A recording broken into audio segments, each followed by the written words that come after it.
To get chicks off to a good start, we've set up a brooding area in a corner of a barn that's separate from the older birds. I recommend 3 to 4 square feet per bird started. In this case, we're going to be starting 25 birds, and so you need 75 square feet. We've set up a brooding area here that's 9 feet by 9 feet that gives you 81 square feet, which is a little over what we recommend. The second area is make sure that it's secure and free from predators.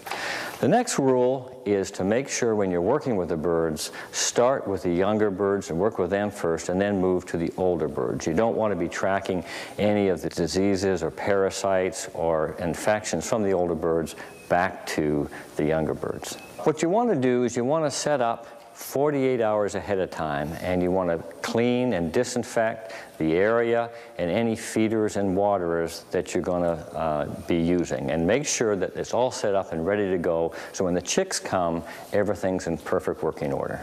We've set up a heat lamp, and then around the heat lamp we have a brooder guard. There's about 2.5 to 3 feet radius from the heat lamp, and that way the birds can huddle underneath the heat lamp, or they can move away from the heat lamp and get a little bit of exercise to get them off to a good start.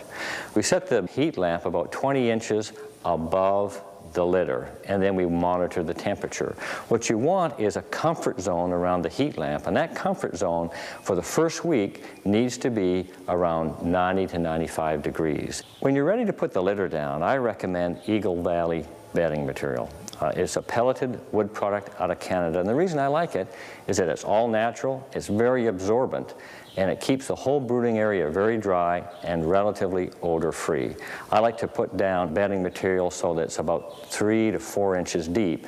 For starting chicks, I particularly like to use a 1-quart waterer. This particular one's made by Little Giant, and it's an excellent waterer to start young chicks because it's plastic, easy to clean, and when we're placing these, we place them on the outside of the comfort zone so that the birds have readily access to the waterer, and that the water doesn't get overheated. And again, what you want to make sure is you put the waterers out 24 hours prior to the chicks arriving so that the water is at room temperature around 80 degrees because cold water discourages drinking.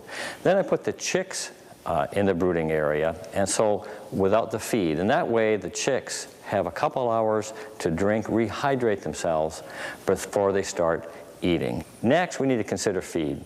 I like to use Purina Start and Grow Sunfresh recipe. It's an all-natural product containing plant ingredients. It doesn't contain any chemicals or fillers or animal byproducts. The first thing to do is make sure that there's lots of feeders around, and I like to use a low-lying type of a feeder, a trough feeder. I also like to put feed in egg cartons. It's good to allow 4 linear inches of feeder space per bird to get chicks off to a good start. Waterers and feeders should be emptied and cleaned and refilled every day.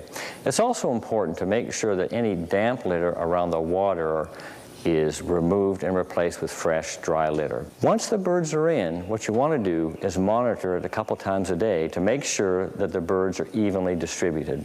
It gets them up drinking, which is very important. It gets them up eating, and more importantly, gets them up exercising, and that's just another tip to get them off to a good start.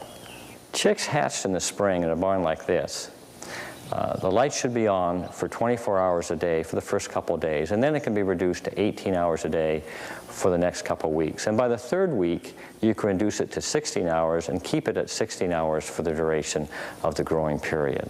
Light can be supplied for an area such as this by 2 40-watt bulbs, and you don't need to go any higher than that, but 2 40-watt bulbs will give enough light for the birds to get up and eat and drink. As the birds grow older, the brooder ring can be expanded, the heat lamp elevated, so that you're reducing the temperature of the brooding area about 5 degrees per week until you reach a minimum of about 55 degrees.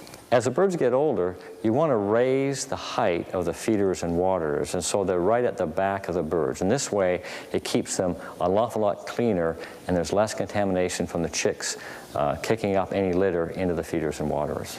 Cleanliness and dryness are the keys to success to getting chicks off to a good start.